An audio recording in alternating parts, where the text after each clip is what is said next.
Hello प्यारे बच्चों, आज हम पढ़ने जा रहे हैं समांतर चतुर्भुज के बारे में।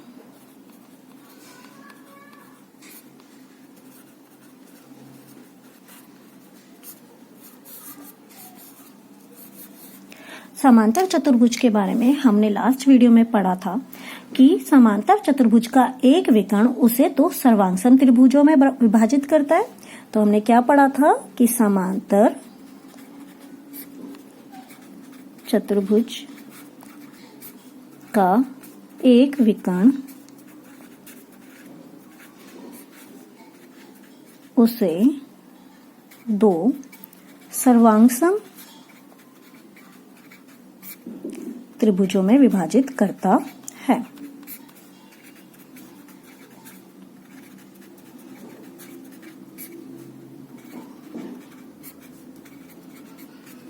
ठीक है, अब सर्वांगसम क्या होता है? सर्वांगसम क्या होता है?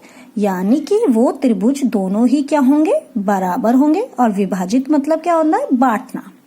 ठीक है, तो हमने ये पढ़ा था कि समांतर चतुर्भुज का विकर्ण है वो उसको दो बराबर त्रिभुजों में बांटता है। ठीक है, तो अगर मान लीजिए ये हमारा चतुर्भुज है समांतर ABCD। ठीक है, तो इसका विकर्ण AC क्या करेगा?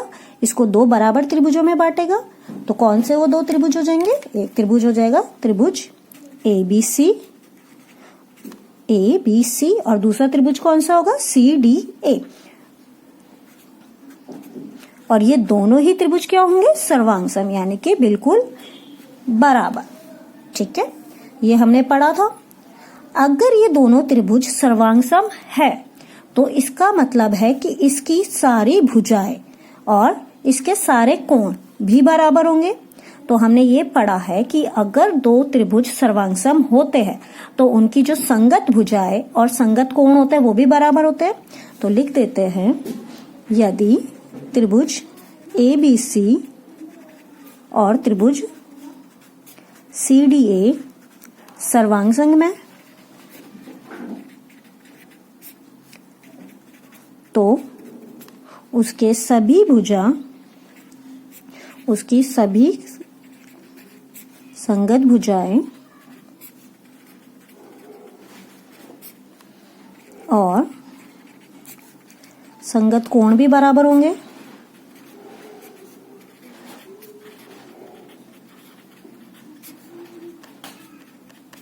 ठीक है, ये हमने पढ़ा है कि यदि कोई भी दो त्रिभुज सर्वांगसम होते हैं तो उनकी सभी संगत भुजाएं यानी कि सारी भुजाएं और सभी संगत कोण यानी कि सारे कोण भी क्या होते हैं? बराबर होते हैं।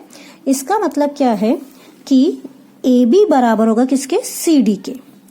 AB बराबर होगा CD के और BC बराबर होगा AD के। ठीक है ना, हमने पढ़ा कि दोनों भुजाएं भी बराबर होंगी। तो यानी कि AB बराबर होगा CD के, यानी कि ये भुजा इसके बराबर होगी और ये वाली भुजा BC बराबर होगी किसके? AD के। ठीक है, तो हमने इससे क्या सीखा कि जो समांतर चतुर्भुज होते हैं उसकी सम्मुख भुजाएं क्या होती है? बराबर होती है। तो हम लिख देते हैं, एक समांतर चतुर्भुज की सम्मुख भुजाएं, सम्मुख मतलब सामने वाली, बराबर होती है। ठीक है ना, हमने ये देख लिया कि सर्वांगसम है तो यानी कि AB बराबर होगा CD के एंड BC बराबर होगा AD के। ये तो हो गई भुजाओं की बात। अब अगर हम इसके कोण देखें तो इसमें हम कोण लिख देते हैं। इनके कौन कौन से कोण हो सकते हैं? मान लीजिए ये कोण 1 है, ये 2 है, ये 3 है, इसको नाम दे देते 4, ये 5, ये 6 और ये 5। ठीक है, मैंने इनके नाम दे दिए कोणों के। इसको 1, 2, 3, 4, 5, 6। अब हमने पढ़ा है कि दोनों त्रिभुज क्या है? सर्वांगसम है। तो यानी कि इसके सारे कोण भी क्या होंगे? बराबर होंगे। अगर हम देखें तो कोण 6 बराबर होगा किसके? कोण 5 के। तो पहला हम लिख देते हैं कोण 6 बराबर होगा कोण 5 के। ये हमने पिछली वर्कशीट में भी पढ़ा था कि हमने इसको कैसे बराबर करके हमने सिद्ध करके दिखाया था। तो कोण 6 बराबर है किसके, कोण 5 के। तो यदि अगर कोण 6 बराबर है कोण 5 के, तो यानी कि BCA बराबर है किसके, BCA बराबर है किसके, DAC के। ठीक है। दूसरा, एक तो ये कोण बराबर हो गया 6 बराबर हो गया 5 के, वैसे ही 3 बराबर होगा किसके, 4 के। तो कोण 3 बराबर होगा कोण 4 के। लिख देते हैं कोण 3 का नाम क्या है, BAC, और कोण 4 का नाम क्या है, ACD। तो कोण 3 का नाम क्या लिखा है हमने, CAB। ठीक है। और कोण 4 का नाम क्या है, ACD। ठीक है। 2 कोण तो हमने दिखा दिए बराबर। अब तीसरा कोण कौन सा बराबर होगा, कोण 1 बराबर होगा कोण 2 के। तो हम लिख देते हैं कोण 2 बराबर है कोण 1 के। तो कोण 2 का नाम क्या है, ABC, और कोण 2 का नाम 1 का नाम क्या है, CDA। तो कोण ABC भी बराबर होगा किसके, कोण CDA के। ठीक है। और इससे हमने क्या देखा कि एक समांतर चतुर्भुज की सम्मुख कोण भी क्या होते हैं, बराबर होते हैं। तो हम लिख लेते हैं, एक समांतर चतुर्भुज के सम्मुख कोण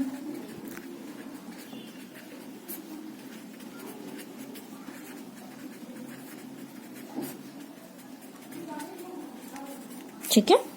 तो हमने अभी क्या क्या देखा कि समांतर चतुर्भुज की सम्मुख भुजाएं बराबर होती है और समांतर चतुर्भुज के सम्मुख कोण भी बराबर होते हैं। अब हम कुछ महत्वपूर्ण बिंदुओं को पढ़ लेते हैं। महत्वपूर्ण बिंदु,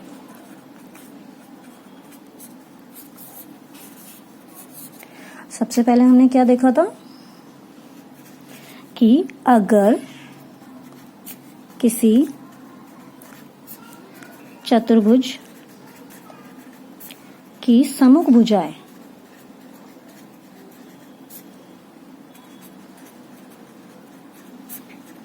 बराबर होती है तो वो क्या होगा, हमारा समांतर चतुर्भुज। हमने अभी ये पढ़ा है कि समांतर चतुर्भुज में क्या होता है, सम्मुख भुजाएं बराबर होती है। ठीक है ना।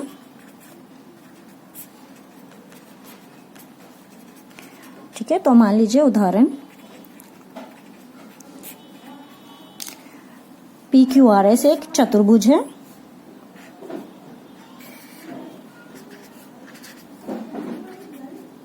ठीक है। ये एक चतुर्भुज है और इसकी सम्मुख भुजाएं यानी कि PQ बराबर है किसके, RS के, और QR बराबर है PS के। तो अगर ये सम्मुख भुजाएं बराबर है तो PQRS क्या होगा, एक समांतर चतुर्भुज होगा।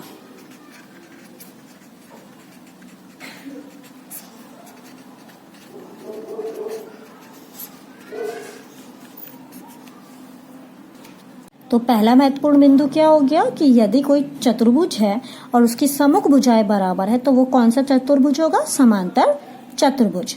ऐसा ही एक और बिंदु देख लेते हैं महत्वपूर्ण, कि अगर किसी चतुर्भुज के सम्मुख कोण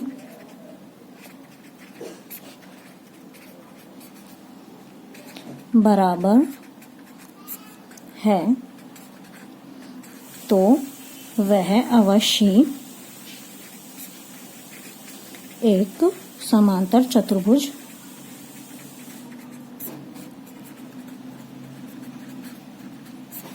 होगा, होता है।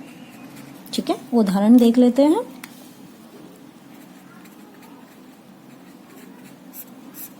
एक चतुर्भुज है MNOP। ठीक है ना, MNOP, और हमें दे रखा है कि कोण, इनके नाम दे देते हैं, इनमें कितने कोण होंगे, 4। तो कोण 1 बराबर है कोण 2 के और कोण 3 बराबर है कोण 4 के। ठीक है। और हमें दे रखा है कि कोण 1 बराबर है किसके, कोण 2 के, और कोण 3 बराबर है कोण 4 के, यानी कि कौन सा कोण, MNO बराबर है किसके, MPO के, और PMN बराबर है किसके, PNOP के। तो अगर हमें ये दे रखा है कि ये दोनों कोण बराबर है तो ये भी चतुर्भुज कौन सा होगा, समांतर चतुर्भुज। तो यानी कि MNOP एक समांतर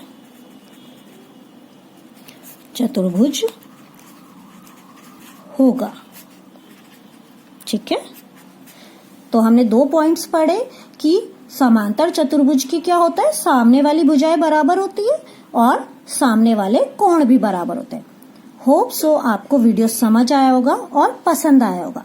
थैंक यू।